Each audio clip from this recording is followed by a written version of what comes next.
So your today's topic starts with circular motion.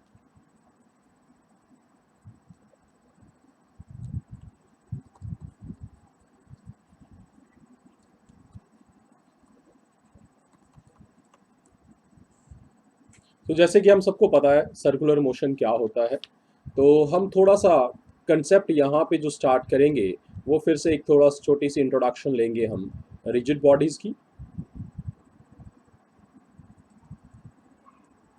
Rigid bodies का आपने concept पढ़े हुए हैं जिसमें आपने एंगुलर मोशन वगैरह स्टडी किए थे।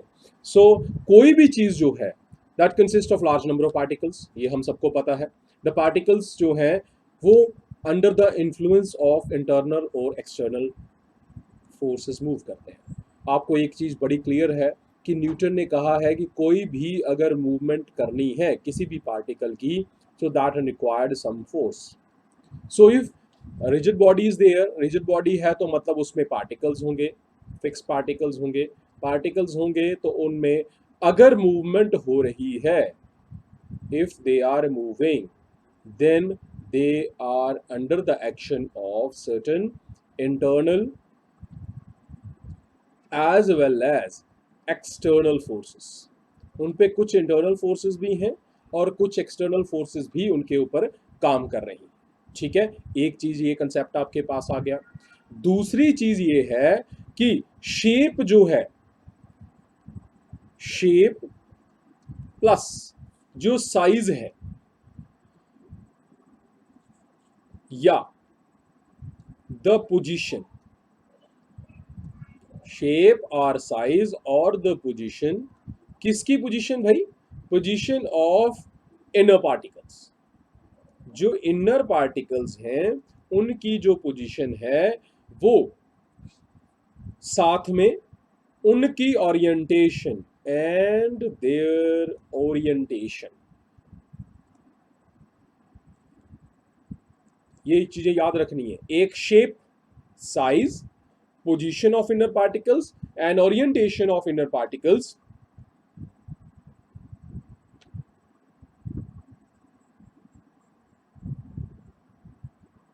ठीक है, ये किसके केस में ये चेंज होती रहती है? किसके साथ होती है? विद टाइम, टाइम के साथ चेंज होती रहती है। ठीक है, लेकिन इस तरह देखा जाए कि जिनमें ये चेंज होती है, शेप साइज चेंज हो जाए टाइम के साथ, उन बॉडीज को हम कहते हैं नॉन रिजिड बॉडीज। जिन बॉडीज में शेप, साइज, पोजीशन और पार्टिकल की ओरिएंटेशन चेंज हो जाती है, मतलब वो फिक्स नहीं रहती है, उन केसेस को, उन बॉडीज को हम कहते हैं नॉन रिजिड बॉडीज। और अगर आपकी बॉडी में इनर पार्टिकल्स के साथ आपकी शेप या साइज जो है वो अनचेंज्ड रहता है, if shape and size remains unchanged with the time, then the body is said to be, with the time, then the body is said to be a rigid body। तब आपकी body कैसी बन जाएगी? आप जिस body को आपने consider किया है वो कैसी है? Rigid body. So rigid body क्या हो गई? वो ऐसा सिस्टम ऑफ पार्टिकल्स हो गई जिसमें, that is a system of particles.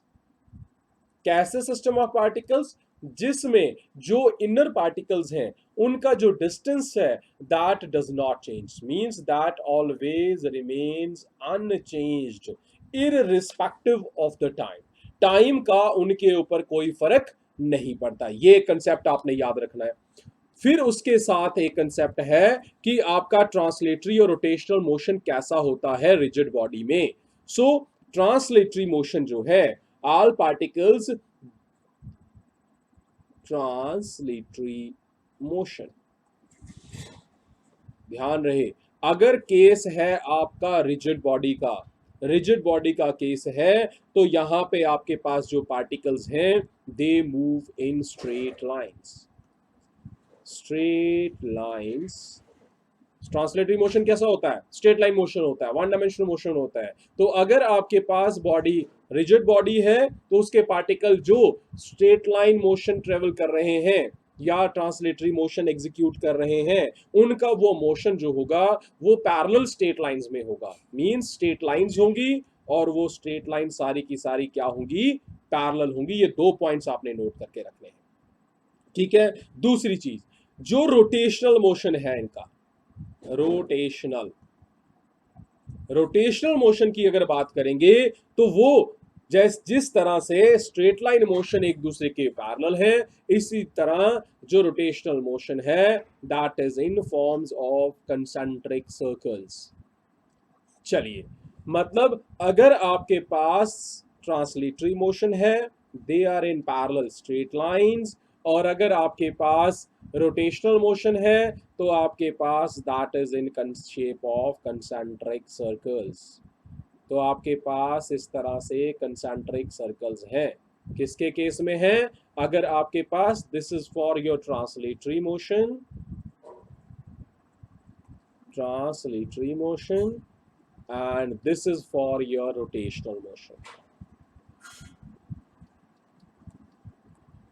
So rotational motion में आपके जो ये बॉडीज हैं, इन सब का सेंटर, इन सब के मोशन का सेंटर जो है, जो फिक्स्ड पॉइंट है, that would remain same if the particles are bound with what, your rigid bodies। ठीक है। चलिए, अब एक कंसेप्ट आपका जो अगला आता है सर्कुलर मोशन की फॉर्म में, वो है आपका, कुछ आपके पास है एंगुलर क्वांटिटीज। कुछ एंगुलर क्वांटिटीज है भाई आपके पास। एंगुलर क्वांटिटीज हैं तो इसका मतलब है उनको कौन डिस्क्राइब कर रहा है? उनको डिस्क्राइब कर रहा है भाई एंगल। एंगल कोई थीटा, अल्फा, बीटा, गामा, कोई भी एंगल है वो उन्हें डिस्क्राइब कर रहा है। So angle describe by particle.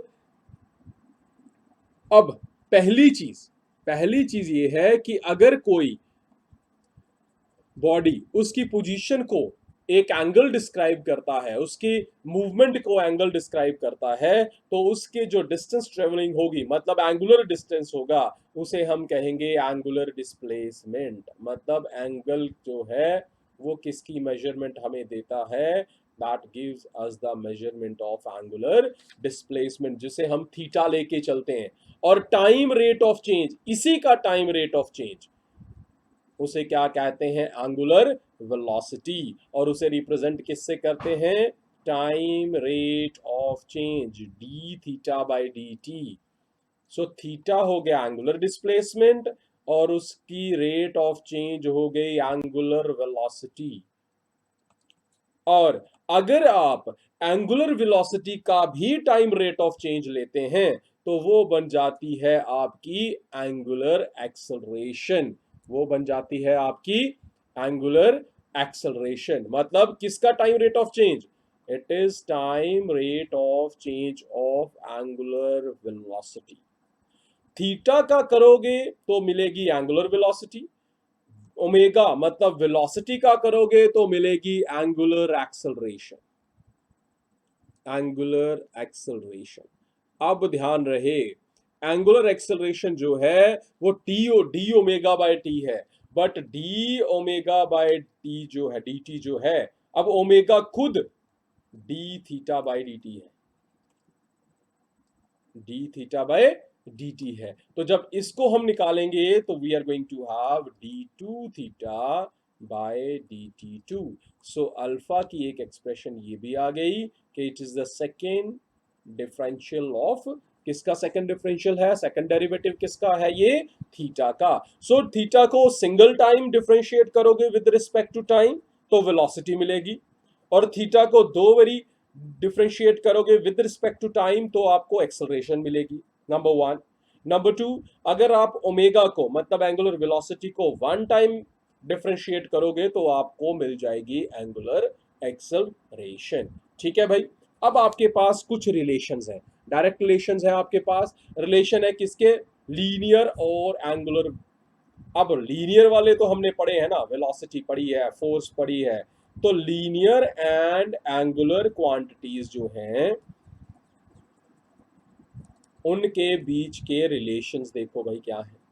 अब पहला अगर आप देखते हो डी थीटा, मतलब अगर थीटा लेके चलें theta will be equal to arc upon radius, ये ध्यान रहे एक। ठीक है, फिर आपके पास अगर डेल्टा थीटा है तो अगर स्मॉल लेंथ है तो मतलब हम डेल्टा एल,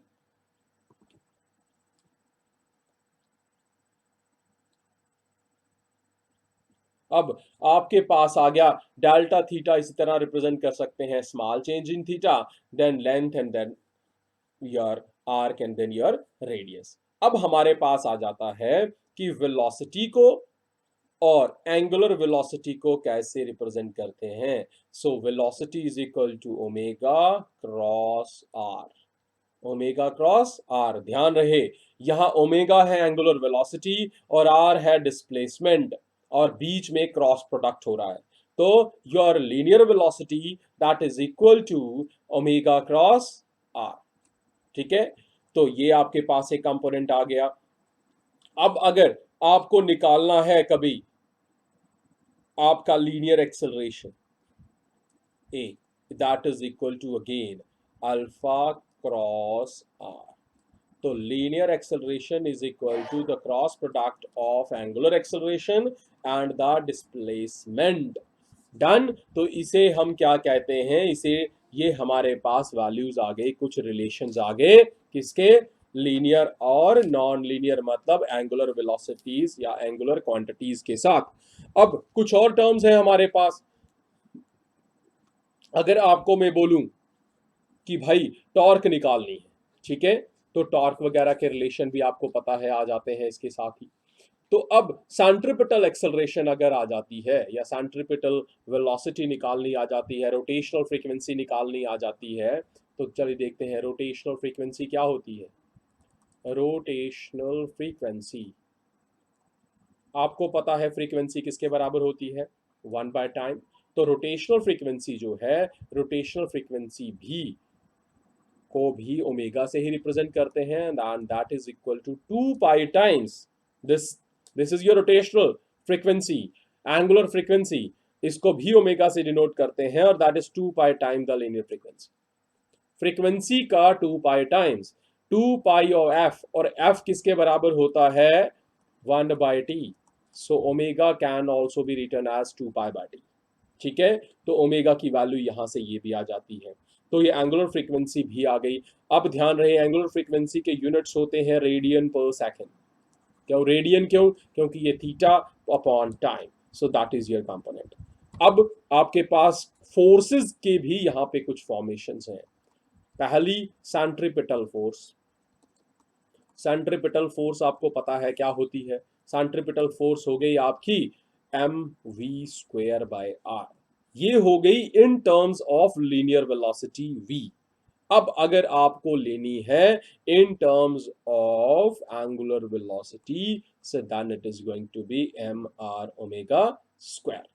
ठीक है, तो यहां से आपकी वैल्यू, क्योंकि v की जगह आपने वैल्यू डाल दी, ये कैसे आया, क्योंकि v की जगह मैग्नीट्यूड डाल दिया r ओमेगा, v की जगह r ओमेगा पड़ा, तो ये बन गया r²⍵²। r एक कट गया नीचे, तो आपके पास एक r रह गया, दैट इज mr⍵²। तो यहां से एक चीज आपके पास आ गई, तो यहां से ट्रांसलेटरी मोशन के कुछ कंसेप्ट आपके पास आ गए। ठीक है भाई, अब आपको मैं कुछ छोटी छोटी टर्म्स दे रहा हूं, हमेशा याद रखनी है, क्योंकि यहां से स्टेटमेंट्स बनती हैं आपकी, कि सर्कुलर मोशन अगर हमारे पास हो, जब भी सर्कुलर मोशन हो, तो कुछ चीजें आपको कभी नहीं भूलनी है। नंबर वन, सर्कुलर मोशन अगर हो तो जो आपकी लीनियर डिस्प्लेसमेंट या डिस्टेंस होता है, that is always perpendicular to the velocity of that body. ठीक है, नंबर टू, परपेंडिकुलर होता है। नंबर टू, आर वेक्टर जो होता है that is always anti parallel, हमेशा याद रखना है, that is always anti parallel to the centripetal acceleration, centripetal acceleration. Number three, centripetal acceleration is always perpendicular to the velocity, क्योंकि ये एंटी पैरल है, मतलब पैरल विद अपोजिट डायरेक्शन, तो are we के परपेंडिकुलर है, तो आपका ए सी भी वी के परपेंडिकुलर होगा। फिर नेक्स्ट वन आपका आर AC एंड V, ये पैरेलल हो, एंटी पैरेलल हो, चाहे परपेंडिकुलर हो, फिर भी ये सारे के सारे जो हैं they all lies in same plane, एक ही प्लेन में रहते हैं। तो ये चीजें आपने ध्यान रखनी है, बड़ी इंपॉर्टेंट है, क्योंकि कई बार पूछा जाता है which one of them is correct और वेदर इट इज करेक्ट और not, then you have to remember that r is always perpendicular to the velocity of the particle, r is anti-parallel to the acceleration, which one, the centripetal। क्यों centripetal? क्योंकि centripetal force लग रही है, तो force के कारण जो acceleration produce हो रही है उसके परपेंडिकुलर होगी। ठीक है भाई। अब कुछ और चीजें मैं आपको बताना चाहता हूं कि कोई भी सर्कुलर मोशन, अगर सर्कुलर मोशन है तो सेंट्रीपिटल फोर्स होगी। ठीक है, इसका मतलब है there will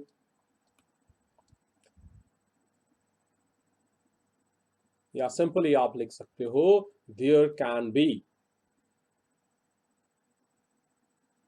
there can not be any circular motion, कोई भी ऐसा सर्कुलर मोशन नहीं है without centripetal force, centripetal force के बगैर कोई भी सर्कुलर मोशन पॉसिबल नहीं है। अब ध्यान रहे, अब यहां पे आपने आपने कौन सा ऐसा सेंट्रीपिटल फोर्स वाला कंसेप्ट अभी रिसेंटली पढ़ा है? मैग्नेटिक फोर्स में आपने साइक्लोट्रॉन पढ़ा, साइक्लोट्रॉन में आपने कुछ कंसेप्ट्स पढ़े कि you have provided the centripetal force with the help of your magnetic field. आपने मैग्नेटिक फील्ड लगाया, वो जो सेंटर पे आपने चार्ज आपने यूज किया था, जिसको आपने क्या करना था, एक्सेलरेट करना था, एनर्जाइज करना था, उसको आपने सेंट्रीपिटल फोर्स प्रोवाइड की with the help of that magnetic field. Number एक। दूसरा, आप हाथ में धागा, धागे के दूसरे एंड पे एक छोटा सा पेबल पत्थर ले सकते हो, उसको घुमाओगे तो वहां पे आपने कौन सेंट्रीपिटल फोर्स प्रोवाइड की, किसके कारण? मैकेनिकल फोर्स, मतलब जो आपने वर्क डन किया।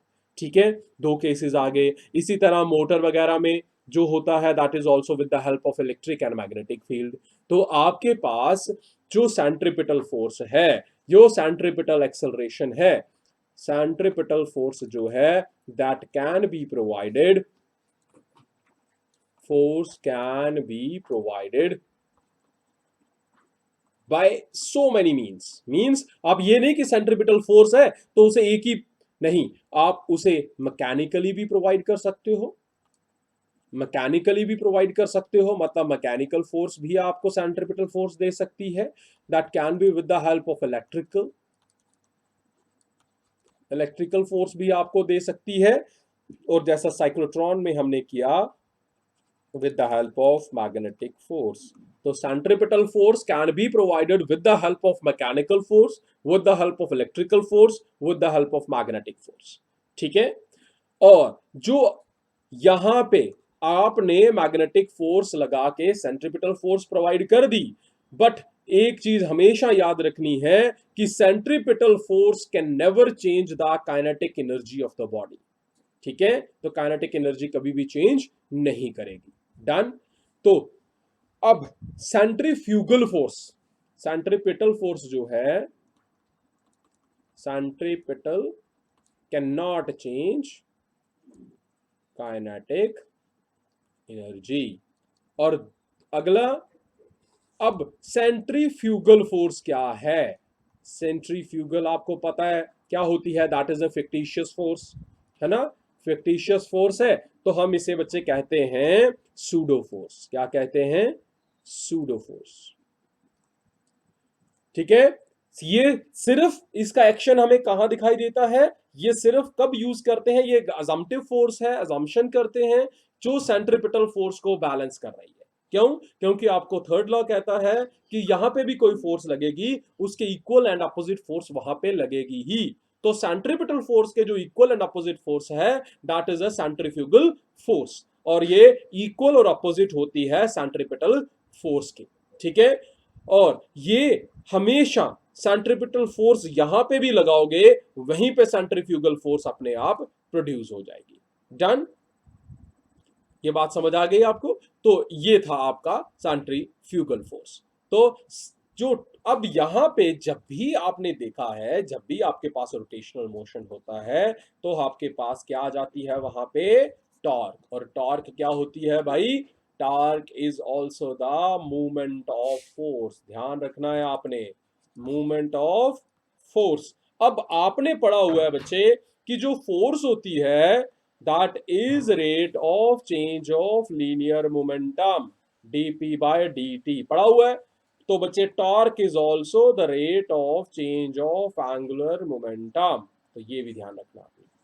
तो ये जिस तरह से वहां पे लीनियर फोर्सेस चलती हैं, ये लीनियर क्वांटिटीज वर्क करती हैं, यहाँ पे सेंट्रीपिटल फोर्स में टॉर्क वर्क करेगा। ठीक है, लेकिन ध्यान रहे torque is never essential for the rotation, हमेशा याद रखना है। टॉर्क जो है वो आता है ड्यूरिंग रोटेशन, बट टॉर्क के कारण रोटेशनल मोशन नहीं होता। ठीक है, और टॉर्क जो है वो हमेशा वेरिएशन कॉज करता है एंगुलर वेलोसिटी में। ठीक है, तो कुछ चीजें आपने ये भी याद रखनी है। तो ये था आपका कंसेप्ट सर्कुलर मोशन का। ठीक है, अब हम आते हैं भाई बैंकिंग ऑफ ट्रैक्स पे, कि जब भी हमारी बॉडी जो है, हमारा कोई भी ऑब्जेक्ट जो है, कोई गाड़ी है, कोई साइकिल है, that is moving on certain roads which are banked. अब बैंक्ड है तो इसका मतलब है वहां पे राइजिंग होगी एक इनर या आउटर साइड से, तो वहां पे कुछ कंसेप्ट आपके पास आ जाते हैं। तो वहां पे कुछ कंसेप्ट को हम स्टडी करेंगे। अब आपको पता है कि बैंकिंग ऑफ रोड्स अगर हमारे पास आ जाती है तो बैंकिंग ऑफ रोड का क्वेश्चन आपके पास ये आता है कि स्टेटमेंट्स बताइए। ये बिलो मेंशन स्टेटमेंट है regarding the need of your banking. तो बैंकिंग आपको पता है किसके कारण होती है, बैंकिंग क्यों करते हैं हम, ताकि हम क्या प्रोवाइड कर सकें उसे, रिक्वायर्ड सेंट्रीपिटल फोर्स। हमेशा याद रखना है जो बैंकिंग होती है that is for the required centripetal force. ठीक है, तो चलिए जब भी हमारे पास कुछ केस आता है, अब आपने बड़े इंपॉर्टेंट जो पॉइंट्स हैं वो यहां पे आपके पास आ जाते हैं। तो अगर आपके पास कोई एक बॉडी एक लूप में मूव कर रही है, मतलब आपने एक बकेट पकड़ी, बकेट में पानी पड़ा हुआ है और उसको आपने बकेट को घुमाने लग गए आपके हाथों में पकड़ के, तो body to loop the circle its velocity at the lowest point. अगर आपको मैं बोलूं कि for a body to loop in a circle, आपने देखा माउथ का कुआं, सर्कल, वहां पे देखा कार मूव करती है, that also follows these rules only. ठीक है, so body to loop in a circle, its velocity, its velocity at the lowest point, at the lowest point, उस लोएस्ट पॉइंट पे उसकी वेलोसिटी कितनी होगी, that is equal to under root 5 GR। R क्या है, radius है उस circle का, आर क्या है, रेडियस है उस सर्कल का, तो उस सर्कल के रेडियस के बराबर होगी। ठीक है, और हाईएस्ट पॉइंट पे, eight highest point, highest point पे उसकी भाई कितनी होगी वैल्यू,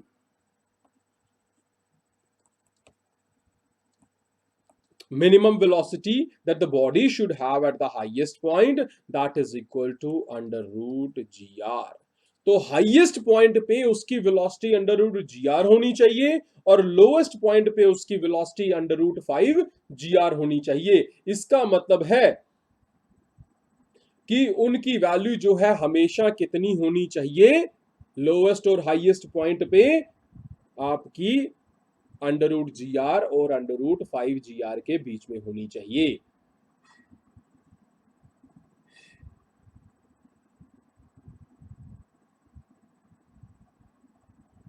ठीक है, तो यहां पे आपके पास जो वैल्यू है सेंटर पॉइंट पे, अगर आपका पेंडुलम मूव कर रहा है, ठीक है, आपके पास पेंडुलम है, पेंडुलम अगर आपका ट्रेवल कर रहा है, ये ऑसिलेट कर रहा है इस पॉइंट से लेकर इस पॉइंट पे और इस पॉइंट से लेकर इस पॉइंट पे, ध्यान रखना है ये क्वेश्चन आपके पास आता है, आपके पॉइंट ए से लेकर पॉइंट बी से कहां से होके जाता है, ओ पॉइंट पे, तो उस समय आपके पास लोएस्ट जो वेलोसिटी होगी should be equal to less than under root 2 GR। तो इस पॉइंट ओ के ऊपर आपकी वेलोसिटी अंडर रूट 2 GR से कम होनी चाहिए। अगर इससे ज्यादा हुई तो आपका जो ऑसिलेशन है वो सही नहीं रहेगी। So the simple pendulum, if it is moving, if it is oscillating, कहां ऑसिलेट कर रहा है? ऑसिलेटिंग इन अ प्लेन, एक वर्टिकल प्लेन में ऑसिलेट कर रहा है। The pendulum oscillate only if it's motion in the lower साम। अब आपको पता है, आप झूला झूलते हो, झूला झूलते हो तो अगर आपके पास ये झूला झूल रहे हो तो आप यहां से ये यहां यही झूलते हो, मींस हमेशा आपका जो पेंडुलम है वो लोअर सेमी सर्कल में मूव करेगा। ये है पूरा सेमी सर्कल, यहां सेंटर से नीचे हाफ कर लो तो आपके पास आ जाएगा कंप्लीट सर्कल। तो अब यहां हम बताते हैं, this one is your circle, this one is your diameter. अब ये हो गया आपका लोअर सेमी सर्कल, ये हो गया आपका upper semi circle. So pendulum अगर आप मूव करवाते हो, that always moves in the lower semi circle, means this is your A point, this is your B point. तो अब अगर आपको इसे ऑसिलेट करवाना है तो at point O your velocity should be less than under root 2 GR। ये हमेशा ध्यान रखना है कि अगर आपका ऐसा केस है तो यहां पे लेस देन और इक्वल भी हो सकती है, इक्वल भी होगी तब भी चलेगा। ठीक है, तो अब ध्यान रखना है आपने, आपके पास 3 केसेस मैंने आपको बता दिए कि अगर सर्कुलर मोशन है तो लोएस्ट पॉइंट पे आपकी मिनिमम वेलोसिटी कितनी होनी चाहिए? Under root 5 GR। Highest point पे कितनी होनी चाहिए? Under root GR। ठीक है, और अंडर रूट GR जो है ये भाई आपकी मिनिमम वेलोसिटी है। ये क्या है आपकी? ये आपकी मिनिमम वेलोसिटी है, इट्स वेलोसिटी। अब आपके पास इसी तरह 5 GR जो है वो उसकी मिनिमम वेलोसिटी है कहां पे? लोएस्ट पॉइंट पे। This is also it's minimum velocity. मतलब अगर हाईएस्ट पॉइंट है तो वेलोसिटी अंडर रूट GR से ज्यादा हो सकती है, और अगर लोएस्ट पॉइंट है तो अंडर रूट 5 GR से ज्यादा होनी चाहिए, तभी जाके वो एक सर्कुलर मोशन को एग्जीक्यूट करेगा। ठीक है, तो इसीलिए अगर आप मौत के कुएं में घूम रहे हो, वहां पे अगर एक कार घूम रही है तो उसको ध्यान रखना पड़ेगा कि उस कार में जो ड्राइवर है, जो उसको ऑपरेटर है, he should be very much knowing that कि लोएस्ट पॉइंट पे उसकी वेलोसिटी कितनी होनी चाहिए, because that is depending upon under root r. वो किस पे डिपेंड कर रहा है? आर के ऊपर, उसके अंडर रूट के ऊपर डिपेंड कर रहा है। अंडर रूट आर क्या है? रेडियस है उस सर्कल का जिसमें वो मूव कर रहा है, उस सर्कल का रेडियस है, तो उस रेडियस के वैल्यू पे डिपेंड कर रहा है। तो ये चीज उसको ध्यान रखनी पड़ेगी। ठीक है भाई, तो अब अगर आपके पास बैंकिंग आ जाती है तो बैंकिंग में आपको पता है वेलोसिटी के कुछ रिलेशंस आ जाते हैं, तो वहां पे आपके पास सिंपल वैल्यूज आ जाती हैं कि बैंकिंग है तो वहां पे आपके पास थीटा कितना होना चाहिए? अगर आपने रोड से, ये थी आपकी लेवल रोड, इस लेवल रोड से आपने इस रोड को ऊंचा किया बाहर वाली साइड से, ये इतनी हाइट दी है आपने, इसको बैंक किया है, कितनी हाइट दी है आपने? H हाइट दी है। तो उस समय जो थीटा है, ये कितनी हाइट आपको देके थीटा कितना ऊपर हो जाएगा? That theta will be equal to tan inverse. आपको याद है ये हमने किया था कि tan थीटा की वैल्यू हमने निकाली थी, यहां से किसकी वैल्यू निकाली थी? tan थीटा की वैल्यू निकाली थी हमने। ठीक है, तो हमारे पास इस तरह से कुछ कंसेप्ट आए थे इन्हीं की वैल्यू पे। इसी तरह हमने बैंडिंग ऑफ साइकिलिस्ट किया था, बैंडिंग ऑफ साइकिलिस्ट में भी हमें इसी तरह का एक्सप्रेशन मिला था। ये आपके कुछ एक्सप्रेशंस हैं किसकी वैल्यू के लिए, किसकी फाइंडिंग के लिए? For getting the your value of what? Banding of cyclist, and how you can have the value for certain things when you are moving in a circular motion। तो circular motion में अगर हो आप, तो circular motion में आपकी minimum velocity कितनी होगी? That depends upon the radius of that circle। radius कितना है circle का, उस पे ये डिपेंड करती है ये आपकी वैल्यूज। तो ये बात समझ आई आपको? चलिए, अब मैं आपको कुछ इसके क्वेश्चन करके बताता हूं, तब जाके आपको ज्यादा क्लियर हो जाएगा। तो चलिए देखते हैं, सर्कुलर मोशन का ही एक केस लेते हैं। सर्कुलर मोशन के ही केस पे आपको मैं एक्सप्लेन कर देता हूं कि आपके पास ये वैल्यूज कितनी आएंगी। बड़ी ही आसान क्वेश्चंस होते हैं, but you should be knowing the actual concept behind them। So question number 1 that we are going to consider here, that is your question, ये क्या है? अ फ्लाई व्हील। फ्लाई व्हील पता है आपको? ये अगर आपके पास वॉल है, इस वॉल के साथ हम ये एक यहाँ पे एक व्हील रख देते हैं। ये व्हील यहाँ पे इसको हम रोटेट करते हैं तो ये किसी एंटी क्लॉकवाइज या क्लॉकवाइज वैल्यू में मूव करता है। That is your flying wheel. Flying means हवा में मूव करता है, यहाँ फ्रिक्शनलेस पुल्ली के साथ ये मूव कर रहा होता है। ठीक है भाई, ये रोटेट कर रहा है at a constant speed of 3000 RPM. Velocity कितनी है इसकी? इट्स वेलोसिटी जो है 3000 आरपीएम। ठीक है भाई। The angle described by the shaft in radian in 1 second is, आपने निकालना है एंगल कितना है। You have to get the value of the angle. आपको पता है कि रिलेशन क्या होता है, ठीक है? आपको पता है थीटा अपॉन टाइम होता है ना? थीटा अपॉन टाइम होता है, तो आपको यहां से वैल्यू मिल जाएगी आपकी। ठीक है, आपके पास रिलेशन तो पता है ना आपको, तो यहां पे तो एंगल आपने निकालना है। ठीक, सो योर एंगल थीटा, ये आपको पता है 3000 आरपीएम है, रेडियस पर मिनट, तो आपको यहां से इसे मल्टीप्लाई कर लो। एंगल कितना है? पूरा सर्कल लगाने में कितना एंगल आ गया? थीटा कितना आ गया पूरा सर्कल लगाने में? आपने एंगल कौन सा निकालना है? आपको निकालना है described by the shaft in radian in 1 second, 1 second में। ये कितना है? 1 मिनट का है, आपने निकालना है 1 सेकंड में। 1 सेकंड में निकालना है तो क्या करना है? आपने डिवाइड कर लो 60 से। So what you are going to have? You are going to have the value, यहां से कितना आ गया आपके पास? 2 1 2 30, 30 यहां से गया, so you got 105। So your theta in 1 second जो है, आपने कितना रोटेशन किया है, कितना थीटा, कितना एंगल बनाया है 1 सेकेंड में, दैट इज 100 पाई। कितना बनाया आपने? 100 पाई। दूसरा मैं आपको क्वेश्चन पूछता हूं, the angular speed of our end of clock. बहुत ही इंपॉर्टेंट क्वेश्चन है ये। अगर आपके पास और हैंड है, मिनट हैंड है, सेकंड हैंड है, तो एंगुलर स्पीड जो है आवर एंड की ऑफ ए क्लॉक कितनी होती है? आवर एंड की स्पीड कितनी होती है भाई? सिंपली ध्यान से एंगुलर स्पीड निकालनी है। कितना है टोटल सर्कल? 2 पाई। कितने में मूव करना है आपको? आवर है तो कितने? 1 घंटे में निकालना है। टोटल घंटे कितने हैं? 12 आवर्स। ठीक है, 12 आवर्स, और साथ में क्या हो गया? एक और में आपने रेडियन पर सेकंड में निकालने हैं, आपके पास वैल्यू निकाल लीजिए आप।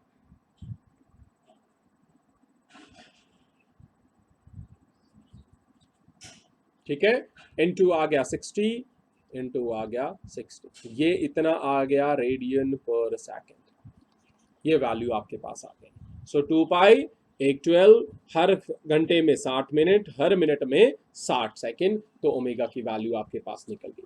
तो ये इस तरह से आपके पास कुछ क्वेश्चंस हैं, और भी आप क्वेश्चन में आपको निकाल के बता सकता हूँ। चलिए एक और इंपॉर्टेंट क्वेश्चन बताता हूँ आपको मैं।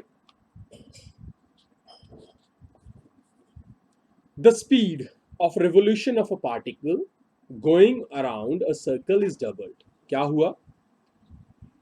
क्वेश्चन कुछ इस तरह से भी आ सकते हैं, speed of revolution of a particle going around a circle is doubled. पहले मान लीजिए उसकी कुछ वैल्यू थी, अब वो वैल्यू जो हो गई है वो कितनी हो गई है? डबल हो गई। That is doubled. वेलोसिटी जो है, वेलोसिटी आपने, स्पीड जो है आपकी क्या कर दी आपने? स्पीड कर दी आपने, डबल कर दी है भाई। And it's angular speed is half. Speed of revolution of a particle is doubled and its angular speed, जो एंगुलर स्पीड है वो कर दी आपने आधी। What happens to the centripetal acceleration? आपने देखना है कि सेंट्रीपिटल एक्सेलरेशन में क्या फर्क पड़ता है। सेंट्रीपिटल एक्सेलरेशन, अब सेंट्रीपिटल एक्सेलरेशन क्या होती है? मुझे तो फोर्स का फॉर्मूला ही आता है, that is mv² bye are. तो भाई फोर्स होती है मास इनटू एक्सेलरेशन। मास ये हो गया तो साथ में ये हो गई एक्सेलरेशन, तो सेंट्रीपिटल एक्सेलरेशन हो गई v² बाय आर।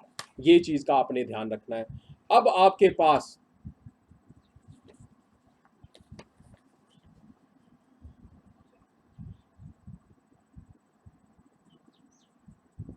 ठीक है, अब एक्सेलरेशन आपको पता है कितनी होती है? v² बाय आर होती है। और v किसके बराबर होता है? v हमने पढ़ा अभी, v किसके बराबर होता है भाई? v that is equal to r omega, है ना। v r क्या, ये ओमेगा क्या है? That is angular velocity. r क्या है? उसका जो रेडियस आपका जो पाथ बन रहा है। सो ये बन जाएगा v का स्क्वायर करेंगे तो r square omega square upon r cut गया, you got r omega square, so a will be equal to r omega square। ठीक है, r omega square, तो r omega को इकट्ठा कर लो, साथ में फिर से बन गया एक ओमेगा बाहर निकाल लो, r इंटू ओमेगा होता है v, so a is equal to v into omega. यहां पे एक फर्क पड़ गया। अब यहां पे देख लो, v अब जो है आपके पास, आपको उसने नया काम क्या दिया है, वो उसने कहा है कि v हो गया है आपका, v हो गया आपका डबल, और ओमेगा हो गया है आपका हाफ। ठीक है, तो मैं एक्सेलरेशन, जो न्यू एक्सेलरेशन है उसे ऐसे लिख देता हूं, a dash is equal to v dash omega dash. v dash जो है वो हो गया 2v, डबल हो गया, और ओमेगा डैश जो है वो हो गया हाफ। तो ये किसके बराबर आ गया? v ओमेगा के। फिर से कोई भी फर्क नहीं पड़ा, इसका मतलब है एक्सेलरेशन जो आपकी न्यू है दैट इज रिमेनिंग अनचेंज्ड। वो क्या बन गया? अनचेंज्ड। तो अगर ऐसा कंसेप्ट आपने निकालना है तो firstly you should be knowing the actual relation for that. ठीक है, तो ये आपके पास कुछ क्वेश्चंस आ गए। अब इसी तरह से और भी कुछ क्वेश्चंस हैं, मैं आपको एक्सरसाइज डाल रहा हूं इसके साथ ही, तो वो उसे आप सॉल्व करो। आज आपके पास सैटरडे है, तो संडे अब आपका मैं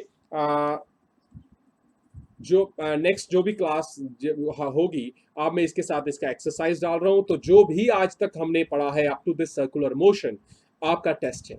ठीक है, tomorrow is what you are having your day, that is tomorrow your test day. So tomorrow in afternoon I will provide you a question paper.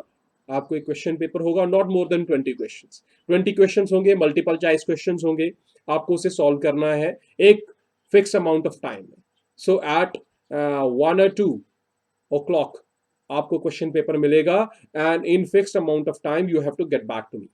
तो आपको इतना एक फिक्स्ड अमाउंट ऑफ टाइम मैं प्रोवाइड करूंगा उसमें, तो उसने उसी टाइम में आपने वो 20 क्वेश्चंस मुझे देने हैं। ठीक है, तो ये जो आज क्वेश्चन किए हैं, मैं इसके आपको एक्सरसाइज भी दे रहा हूँ। इसकी एक्सरसाइज मैंने आपको एक प्रोवाइड भी की थी, होप कि आपने वो सॉल्व कर लिया होगा। अगर कोई प्रॉब्लम है तो योर नेक्स्ट लेक्चर जो भी है आपका, उसमें अब हम क्या करेंगे, प्रीवियस जो हमने टेस्ट दिए हैं उनमें जो क्वेश्चंस हमारे कोई पेंडिंग है, जिनमें हमें डाउट है, वो सारे के सारे हम रिव्यू करेंगे ऑन योर नेक्स्ट लेक्चर।